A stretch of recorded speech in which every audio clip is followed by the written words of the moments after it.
तुम्ही आपली संपत्ती पुढील पिढीला कशी द्याल? विलने की गिफ्ट डीडने? काय योग्य आहे? चला जाणून घेऊया. विल काय आहे तर विल म्हणजे मृत्यूच्या नंतर संपत्ती कशी वाटप होईल हे व्यक्त करणारा कायदेशीर दस्तऐवज.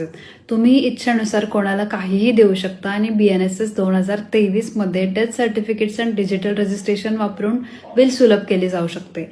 विल फक्त मृत्यूनंतर लागू होते आणि संपत्तीवर लगेच हक्क मिळत नाही. गिफ्ट डीड म्हणजे काय तर संपत्ती लगेच दुसऱ्या व्यक्तीकडे हस्तांतरण करणे. संपत्ती हस्तांतरण त्वरित होते, कोणत्याही मृत्यूची आवश्यकता नाही. BNSS 2023 अंतर्गत डिजिटल रेकॉर्ड आणि रजिस्ट्रेशन सुविधा वापरून गिफ्ट डीड सुरक्षित केली जाऊ शकते. गिफ्ट डीड केल्यानंतर संपत्ती मागे घेणे कठीण आहे.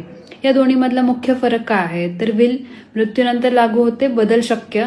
गिफ्ट डीड लगेच लागू, बदल कठीण. विलमध्ये काय आहे तर डिजिटल किंवा पारंपरिक आहे आणि BNSS अधीन रजिस्ट्रेशन शक्य आहे. गिफ्ट डीडमध्ये काय आहे तर संपत्ती हस्तांतरणाची सुरक्षा BNSS अंतर्गत सुनिश्चित केली जाऊ शकते. दोन्ही प्रकरणांमध्ये वास्तविक नोंदणी करणे अत्यंत महत्त्वाचे आहे, नाहीतर वाद निर्माण होऊ शकतो. म्हणून लक्षात ठेवा, विल आणि गिफ्ट डीड दोन्ही हक्क सुरक्षित ठेवतात, पण तुमच्या परिस्थितीनुसार योग्य पर्याय निवडा. हा माहितीपूर्ण व्हिडिओ शेअर करा आणि इतरांनाही कायद्याचे ज्ञान द्या.